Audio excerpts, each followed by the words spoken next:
2026 চনৰ অসম বিধানসভা নিৰ্বাচন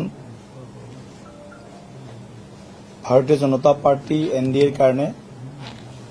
আৰু ৰাজ্যখনৰ বাবেও অত্যন্ত গুৰুত্বপূৰ্ণ এক নিৰ্বাচন আৰু আমি ইতিমধ্যে সাজু হৈছো কাইলৈৰ ভোট গণনাৰ বাবে আৰু আমি আশা কৰিছো সমগ্ৰ ৰাজ্যখনত উজনিৰ পৰা নামনিলৈকে উত্তৰৰ পৰা দক্ষিণ অসমলৈকে চৌদিশে ভাৰতীয় জনতা পাৰ্টি এনডিএৰ প্ৰতি ইতিমধ্যে ৰাইজে আশীৰ্বাদ দিছে আৰু আমি এক অভূতপূৰ্ব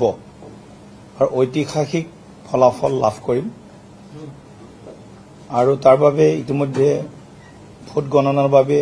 যি প্ৰস্তুতি লাগে সেই প্ৰস্তুতি আমি সম্পূৰ্ণ কৰি তুলিছো জিলাই জিলাই সমষ্টিয়ে সমষ্টিয়ে এইবাৰ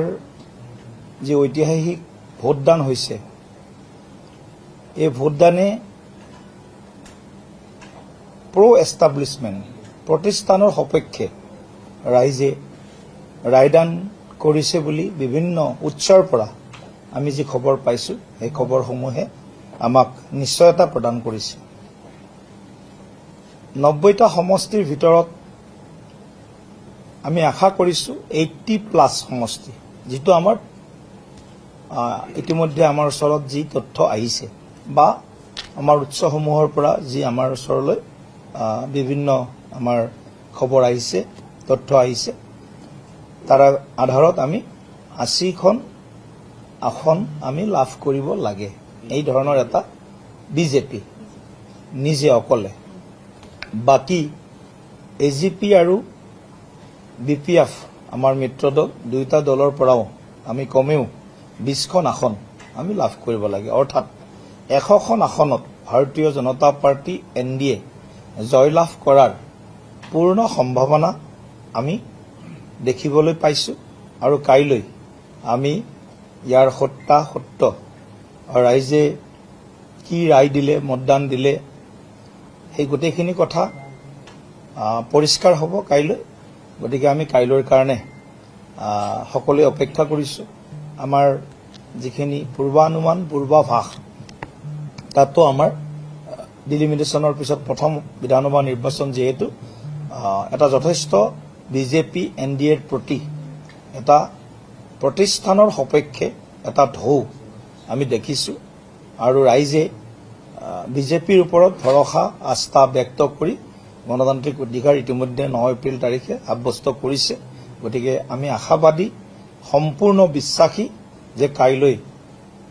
অসমৰ ৰাজনৈতিক ইতিহাসত স্বাধীনোত্তৰ ভাৰতৰ অসমৰ ৰাজনৈতিক ইতিহাসত ঐতিহাসিক যাক কোৱা হৈছে এটা হিষ্টৰিক মেণ্ডেট আমি পাম এই বিশ্বাস আমাৰ সকলোৰে আছে বিৰোধীয়ে তিনিটা কাৰণ কওক যাৰ কাৰণে বিৰোধীক ভোট দিব